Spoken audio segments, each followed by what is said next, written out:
কলঙ্কিনী বাচ্চা, তুই কার ফসল পেটে ঢুকাইছিস? আমি তোকে জিজ্ঞাসা করি যে মা তোর পেট কেন বড়, আর তখন তুই কি বলিস যে আমার পেটে গ্যাস হয়েছে। তো গ্যাস যদি হয়ে থাকে তাহলে তুই বমি করছিস কেন? বাবা লাগছে বাবা, চলো বাবা। আর লাগতেছে? আমি তো লাগার জন্যই ধরছি। বল, এই পাপের ফসল কার? বাবা পাপের ফসল না বাবা, আমার গ্যাসই, সত্য কথা বাবা, আমার গ্যাস হয়েছে বাবা। না, এটা গ্যাস নয়। বল, তোর এত বড় সর্বনাশ কে করছে? তুই আমার কাছে যতক্ষণ স্বীকার না করবি, জানি তুই একটা লাঠি নিয়ে আয় তো বাবা। এভাবে স্বীকার করবে না, যাও তো বাবা। হ বাবা, তুমি ঠিকই কইছো, ও এইভাবে স্বীকার করবো না, আমি লাড়ি লয়ে আইতাছি। বাবা বাবা বল, সত্যি কথা আমাকে বল।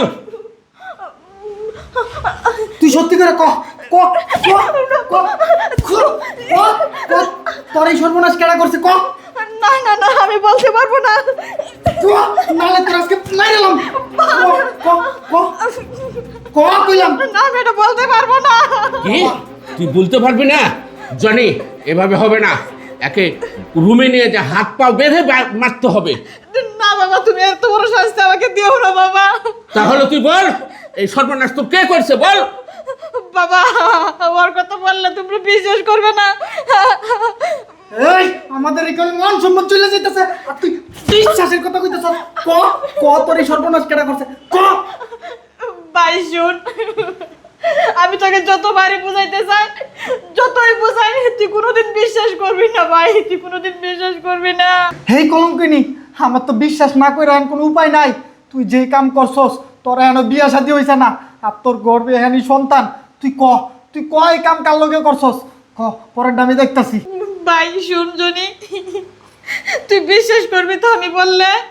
ওই আমি তোর বলছি না, মানে বিশ্বাস আর অবিশ্বাসের কিছু নাই, এটা আমার মান সম্মান লয়ে টানাটানি। তুই তাড়াতাড়ি ক। তোর বন্ধু শফিক আমার সাথে সম্পর্ক করছে, আমাকে বিয়ের প্রলোভন দেখায় আমার এই সর্বনাশ করছে। কি শফিকের সাথে তুই এই কাজ করছস? কিরে জনি বন্ধু, তুই এইখানে বসে রয়েছস? আমি তো তোরে খুঁজতেছি। ও এখানে বসে রয়েছে, একটা কারণ আছে, বালুগুলা বিক্রি করে দিছি তো, এগুলা নিতে আইতাছে। আর তুই আমার খুঁজতেছস কি লিগা?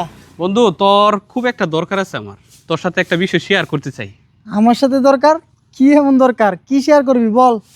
বন্ধু, আমি তোরে কথাটা কইতেছি, এই কথাটা কিন্তু তুই কাউরে কবি না। আচ্ছা ঠিক আছে, আমি কারো কাছে কইতাম না, কিন্তু সমস্যাটা কি হেডা আগে ক। ঠিক আছে বন্ধু, আমি তোকে বলতেছি, শুন। মেয়েটার সাথে আমার সব কিছু হয়ে গেছে, হয়ে যাওয়ার পরে মেয়েটার নাকি বাচ্চা পেটে। এখন মেয়ে আমাকে বারবার বলতেছে বিয়ে করার জন্যে। তুই তো জানোস আমি বিয়ে করছি, আমার বউ পোলাহান আছে, বাচ্চা আছে। এখন আমি এই মেয়েকে কিভাবে বিয়ে করি বলতো?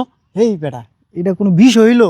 তোর তো কোটি কোটি টাকা আছে, কিছু টাকা পয়সা দিয়া বিষয়টার দামা চাপা দিয়া দে। আর এই মাইয়া ফোন টোন দিলে তুই ফোন টোন ধরিস না, গ্রামে তোর একটা মান সম্মান আছে না। এই মাইয়া যদি ভ্রাষ্ট করে দেয় বিষয়টা, তাহলে তো তোর মান ইজ্জত সব যাইব গা। এর থেকে ভালো মাইয়াটার কিছু টাকা পয়সা দে, দিয়া বল বাচ্চাটা জানি নষ্ট করে লা। আরে আমি টাকা পয়সার কথা বলছি, আমি বলছি ওকে সব কিছু করে দিব। মেয়ে বারবার বলতেছে বিয়ে করার জন্য, টাকা পয়সার কথা বললে কোনোভাবেই মানতেছে না। এখন বন্ধু তুই আমাকে একটা বুদ্ধি দে, এই রাস্তা থেকে আমি কিভাবে বাইরে হতে পারি? এই মানে না মানে, তোর কি টাকা পয়সার অভাব আছে? তুই লাগলে টাকা পয়সা বেশি করে দে, তাইলেই তো মানবো। আর যদি টাকা পয়সা তোর না মানে, তাইলে লোকজন দিয়া ভয় দেখা, তাইলে মাইনা যাইব। আর এই বিষয়টা আমার উপরে ছাইরা দে, এই বিষয়টা আমি পরে দেখবো না। আচ্ছা ঠিক আছে বন্ধু, তুই দেখিস, আমি এখন যাই, বিষয়টা দেখি কি করা যায়। গেলাম, তুই ভালো বিক্রি কর। হ্যাঁ আচ্ছা ঠিক আছে, তুই কোনো টেনশন করিস না, তোর বিষয়টা আমি দেখা দিই মনে। শফিককে আমি এত কিছু বুদ্ধি দিলাম, তার মানে খারাপ কাজটা তোর সাথেই করছে? আমি শফিককে ছাড়তাম না। এই দাঁড়া জনি, শফিকের বাপ কত বড় লোক জানিস? আর শফিকেরা কত বড় দাপটশালী লোক সেটা তুই জানিস না। আর শফিকের বউ আছে, একে তো কোনোদিনই গ্রহণ করবে না।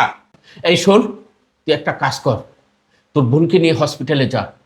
হসপিটালে গিয়ে এখানে শেষ করে দে, লোকজন জানাজানির আগে। আমার মান সম্মানটা আপাতত তুই রাখ বাবা। আমি তো সমাজে মুখ দেখাতে পারবো না। এই কলঙ্কিনী যেটা করছে, আমি একজন মাস্টার মানুষ, আমি সমাজে চলাফেরা করবো কিভাবে? বাবা তুমি এটা কি কইতাছ?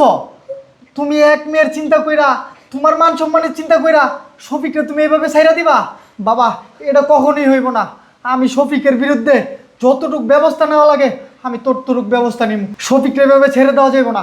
এই শফিককে যদি আজকে ছেড়ে দেই, এর মতো হাজারো শফিক আমাদের মা বোনদের ইজ্জত নিয়ে খেলা করব। তাই আমি এই শফিককে এইভাবে ছেড়ে দিব না। এই শফিককে যদি ছেড়ে দেই, আমাদের সমাজ নষ্ট হয়ে যাবে, আমাদের দেশ নষ্ট হয়ে যাচ্ছে। এই শফিক যতই ক্ষমতাবান হোক না কেন, তাকে আমি উচিত শিক্ষা দিয়েই ছাড়বো।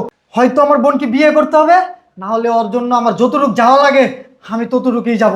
এই সবিকের আমি একটা শেষ দেখে ছাড়বো। বাবা তুমি কোনো টেনশন করো না, আমি আর একটা বিয়ে করে আইতাছি। বোন তুই আমার সাথে চল।